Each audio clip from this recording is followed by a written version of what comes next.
교재 23페이지 넷째 줄 청대는 여기서부터 다시 한번 말씀을 해야 되겠습니다. 요 앞 시간에 명나라가 멸망하는 그런 운에 봉착하는 얘기까지를 했었습니다. 이 명나라가 망하고 청나라가 서는 그런 와중에서 이 남아교는 그렇다 할 참 큰 발전 없었으나 교묘하게 그 생존해 남습니다. 요 앞 시간에도 말씀했습니다마는 이 라마교의 두 파가 벌어지게 되는 것도 결국은 명나라 중엽에 지베트의 승려 종각파라는 그런 분이 나타나서 라마교를 개혁하고 청정한 그런 수도를 할 것을 강조합니다. 본래 붉은 옷을 입었다고 해서 홍교를 했는데 그들은 노란 옷을 입고 청정한 계율 위주로 수행하는 그런 태도를 취합니다. 그러므로 홍교에서는 대처하는 그런 시를 내고 민정 속에 널리 파고드는가 하면은 황교는 황실의 적극적인 보호를 받으면서 보호 육성되어 나가는 것입니다. 이와 같이 그 뿌리 깊게 이 남아교가 없어지지 않는 이유는 라마교의 그 부패를 좌시할 수 없다는 그런 면에서 세력이 너무 커지고 방종해진다는 것을 억제하려고 했을 뿐이지 명나라의 국책으로 봐서는 결국 지베트 종족이나 몽고 종족이 절대 다수가 믿고 있는 이 라마교를 근본적으로 건드릴 수는 없다. 이런 정책적인 배려가 깔려 있었던 것입니다. 이러한 그 상황 속에 금이 멸망하고 명에 속해 있던 그러한 이 만주 지역이 명신종 때의 여진 부족의 한 장수인 누르하치라는 사람이 나와서 그 이웃 모든 주를 정복하고 나라를 세우는데 그것이 후금이라고 했습니다. 이것이 따지고 보면 후일에 청나라 태조가 되겠는데 이런데도 불구하고 중국 본토의 명의 신종은 신종이라는 황제는 조선을 공격을 해서 결국은 성공하지 못하고 돌아갑니다. 그래서 이 태조는 이러한 이 와중에 청해 태조 누르하치는 봉천 여기에다가 수도를 세우고 그리고 나라 이름을 그의 다음 임금인 나라 임금은 후금이라는 걸 고쳐가지고 청이라고 고칩니다. 이것이 바로 청의 등장입니다. 다시 말하면 나라를 건국한 사람은 태조인데 그때는 후금이라 했던 것을 그 다음 왕이 국력을 신장시켜 가지고 청이라고 하고 그렇게 하고 다시 한번 조선도 치고 국세를 확정해 나갑니다. 이때 약세에 몰렸던 명나라는 이자성이라는 사람, 스스로 자자 이를 성자 이자성이라는 사람을 장수로 내세워서 국방을 도모하는데 뜻밖에도 이자성은 명의 황실이 허약한 걸 틈타서 명을 쓰러뜨립니다. 이때를 놓치지 않고 어수선 기회를 놓치지 않고 청의 제3대인 세조는 이자성을 쓰러뜨려 버립니다. 그리고 도읍을 북경으로 옮깁니다. 이것이 명이 쓰러지면서 이자성이 또 쓰러지면서 청의 수도를 북경으로 옮긴 것이 바로 1644년이 되겠습니다. 그러므로 청이라는 국호가 생긴 것은 1636년이고 청이 실질적으로 중국 판도 전체를 차지한 것이 1644년이 되겠습니다. 청은 이와 같이 해서 이 강남 지방에 있는 여러 왕을 맞아 멸망시켜서 실질적으로 전 중국 본토를 통일하게 되는데, 그로부터 12대 약 270년 동안 청나라의 왕실이 지속이 됩니다. 선통제란 청나라의 선통제라는 그런 임금에 대해 이르러서 결국은 손문 등의 이른바 민주주의 사상 세력에 의해서 타도되고, 중국에는 이른바 현대적인 민주주의 제도의 정부가 들어앉게 됩니다. 다시 말하면은 청의 역사란 요 270여 년 요 사이가 되겠는데, 요 사이에 불교가 어떠한가를 살펴보는 것이 이 시간의 주요한 내용이 되겠습니다. 그런데 이 교재에서는 라마교의 강화로 그랬습니다. 아까 말씀과 같이 이 라마교는 정치적 배려라든가 또는 라마교인들 자체가 가지고 있는 파워라든가 이런 걸로 인해서 점체 누그러들지 아니하고, 도리어 이 청의 등극과 더불어 라마교가 득세하게 됩니다. 그 가장 두드러진 이유로서 청을 세운 이 종족 역시 여진족, 중국 본토에서 볼 때는 오랑캐족입니다. 이 오랑캐족에게는 본래 고유한 문화가 없습니다.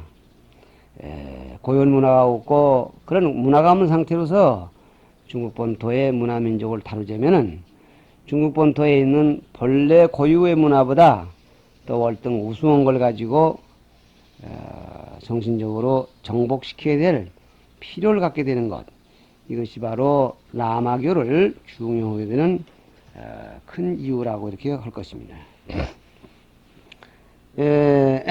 사실 이 청의 제3대 세조를 우리는 이것을 순치황제라고 해서 순치황제의 출가신 이런 얘기도 우리가 시도 남아 있습니다만은,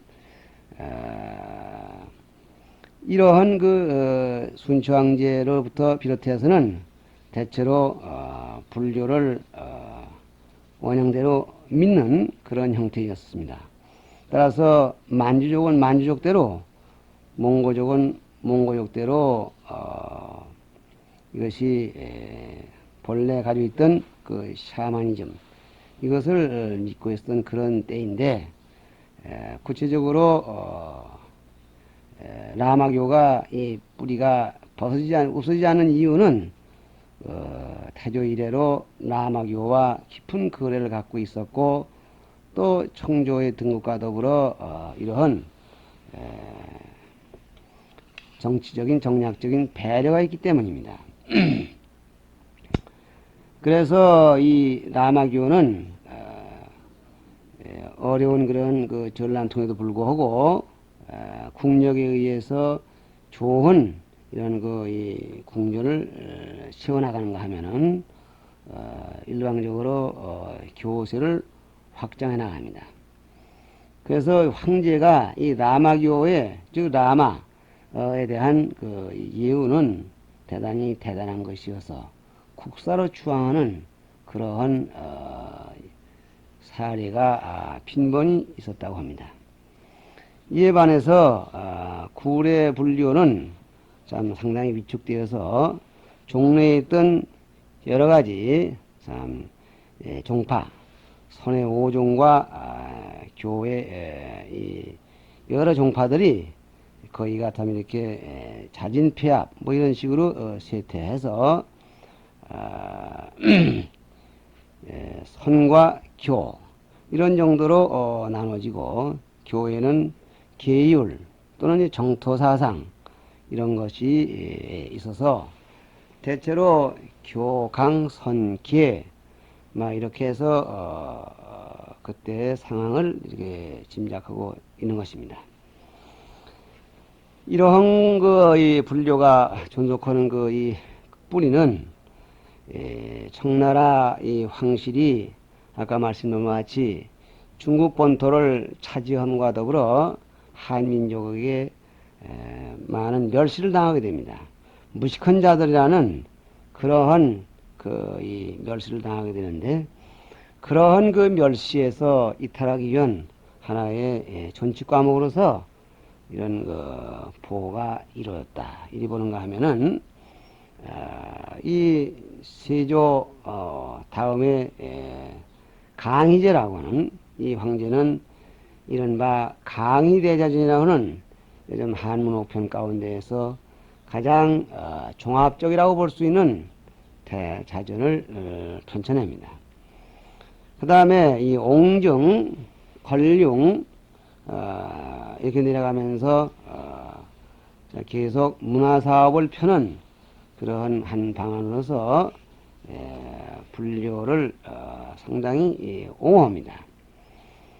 그 가운데 이 순치 황제의 경우는 주로 선에 대한 그런 선종과의 관계를 깊이 맺어서 그 당대의 그 유명했던 고승들, 특히 명각선사라는 분들, 이런 분들을 주로 교제하고 문답을 하면서 그분들을 우위에 메십니다.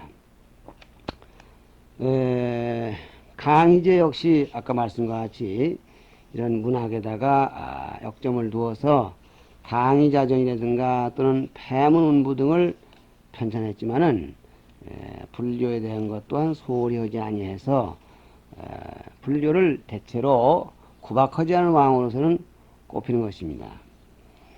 그 다음에 그 옹정 황제는 세종인데, 이 옹정 황제는 대체로 불교에 상당히 그 조예가 깊었던 분으로 이렇게 꼽히고 있습니다.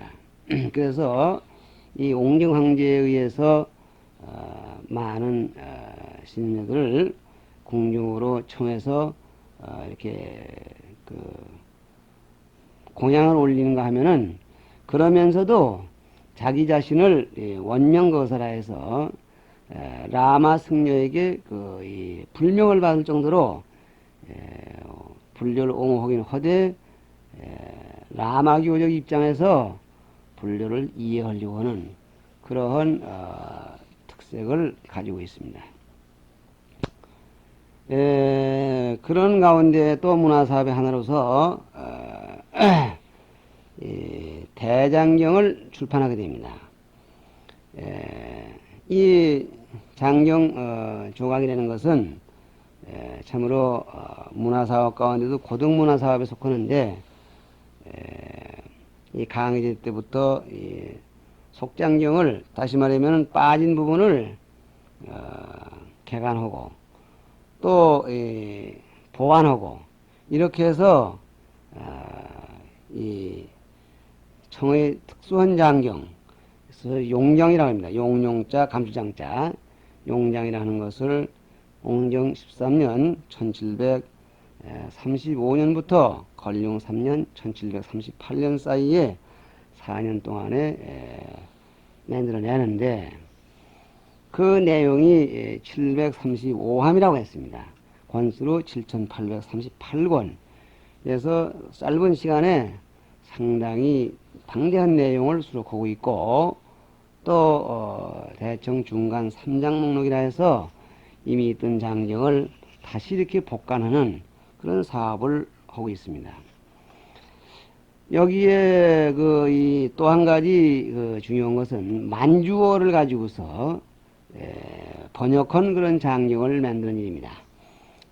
다시 말하면은 이 청나라가 이 본토를 차지하고 만주족들을 무마해 나가는 데는 역시 큰 배려요 또는 문화사업이라고 하겠습니다. 만주어 장경, 그런가 하면은 빈갑판이라고 해서 청나라 말경에 선통제라는 임금이 상해에다 가릉빈가정사라는 절을 세우고 거기에서 장경을 만들어내는 그런 일도 있지 않습니다. 소위 이것을 빈가판이라고 말합니다. 이때는 이미 참 현대 문물, 이미 기독교도 들어와 있고 상당히 그 현대적 감각이 청나라 중엽 이후에 와서는 예민한 때였습니다. 그러니만치 저 명나라 때 있었던 그런 백년 교도들이 다시 혁명을 도모하는 그러한 일도 생깁니다. 우리가 다 아시는 바로 이 아편전장이라는 것도 따지고 보면은 청나라 때 일어났던 일인가 하면은 특히 이 홍수정이라는 베네스 온전전 그런 사람도 이 도광년 간에 전란을 일으킵니다. 이걸 이른바 장발적이라고 해서 머리를 기르고 살았던 것이 특색인데 연대를 말하면 1833년이 되겠습니다. 이분이 운남, 귀주, 사천, 광주, 광동, 복건, 강서 주로 이 중국의 남서부 일대 더 나가서는 산동성까지 밀고 올라가는 신화 전역의 공략을 펴서 이른바 태평천국이라는 나라를 세웁니다. 이래서 이것이 1864년에 이르기까지 약 13년 동안을 버틴 전란인데 그때 동원된 반란군의 수가 무려 300만 명 이상이라고 합니다. 이것은 이 홍수에 나오는 내가 역사 전문가가 아니기 때문에 그래서 정확하게 명확한 고증을 얘기할 수 없지만은 들은 말로는 이거 역시 청조의 그 약해짐 따라서 신구문물의 갈등 속에서 생기는 허점을 들고 나왔다 이렇게들 말하고 있는 것입니다. 여기에 이 홍수의 난이 또 하나 이 가속화된 것은 천주교를 신봉하는 그런 것이 종교적 성향이었습니다. 다시 말하면은 신구문물의 활동 속에 현대문물의 어두운 그런 허점을 천주교도가 배워가지고 그래서 다시 말하면은 기독교 세력으로 천하를 통일해 보는 것인데 그것이 결국은 13년이라면은 긴 시간이면 길고 짧다면 짧은 그 시간에 소탕이 되긴 했습니다만은 어쨌든 중국의 그 청나라 말년의 그 정치 상황은 한마디로 불안했다.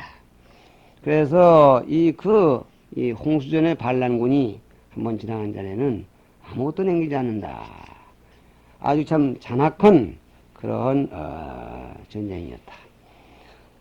이들이 천주교에 의해서 천주교 사상에 의해서 결사된 그런 반란군이었기에 명목상으로는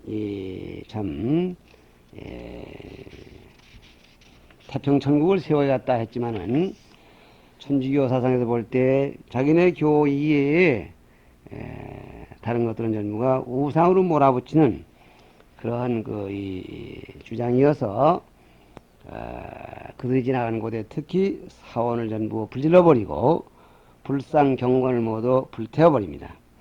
그래서 이 중국 천지에 사원이라는 것은 거의 없고 그야말로 겨우 여세를 조금 명맥을 유지하던 이런 불교에다가 마지막으로 아주 마지막 철퇴를 가하는 그러한 비참한 운명을 맞게 되는 것입니다. 그래서 여기 교재에서도 라마교의 강화로 불교는 매우 부진하였고 했으나 불교가 마지막 숨통을 끊기는 것은 결국은 이 홍수전의 난, 즉 태평 장발 쪽의 난이었고 장발 쪽의 기본 이념은 천주교 이념이었다. 이걸 마치 인도에서 불교가 멸망한 것이 힌두교도들의 행포에 의해서 없어진 것이다. 본다면은 이 중국에서 청나라 때 불교가 아주 멸망한 것은 천주교에 의해서 멸망됐다. 이렇게 볼 때 두 대륙에서 불교는 자체의 노원 힘을 지탱하지 못하고 휘청거리다가 어느 제3의 제2의 종교에 의해서 멸망된다는 그런 좋은 본보기가 되고 있습니다. 그런데 중국 불교의 멸망과 인도 불교의 멸망을 놓고 볼 때 조금 궤를 달리하고 있습니다. 인도 불교는 부처님 말씀에 철저히 순종하기 위해서 누나를 빼달라고 하는 자가 오면 누나를 빼주고 목을 비워달라고 하는 자가 오면은 목을 비워주라 하는 그런 철저한 보시정신에 의해서 힌두교도들이 불교도를 제모해놓고 너 좀 죽어다오 하니까 깨끗이 죽어줬습니다. 지금 나는 가보지 못했지만 인도에도 부처님이 성도하셨다는 설법하신 소위 왕사성 그 산터의 유적을 힌두교도들이 불교도를 다 죽인 뒤에 어디서 흙을 파왔는지 흙을 바닥은 메워서 산을 메워서 떼는 겁니다. 그런 것이 불란서에 고고학자가 얼마 전에 그런 기록을 더듬어서 판에서 그런 유적이 나왔다고 합니다. 이렇게 본다면은 인도의 불교는 너무 부처님 말씀을 말 그대로 믿다가 교단이 망가지는 것을 고려하지 않았던 그런 과오가 있었는가 하면은 중국의 불교는 그러한 잔인하게 탄압하는 속에서도 아주 없어지지 않고 남아있는 사람들이 있어서 불교 부흥운동을 하게 되는데 그 인물 가운데 대표적인 사람이 양인산이라는 거사입니다. 스님네가 아니고 거사가 되겠습니다.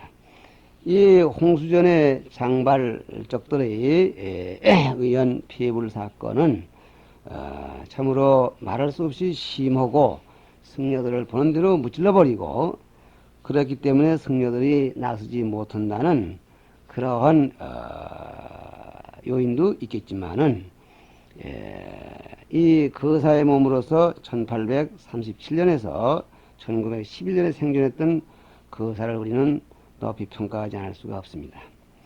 이 사람은 중국 불교를 부흥시키려는 그런 일념으로 일세 영제를 불교 부흥에 힘을 놨습니다. 그 당시에 정계에 유명했던 증국본, 일찍증나라궁 따본, 이홍장 이런 등들을 새기고 교제하면서 불교를 연구하고 펴는 일, 출판한 일을 그들의 보호 밑에서 사살 보호하고 그래서 소위 불교의 씨를 남겨놓는 큰 일을 하는 것입니다.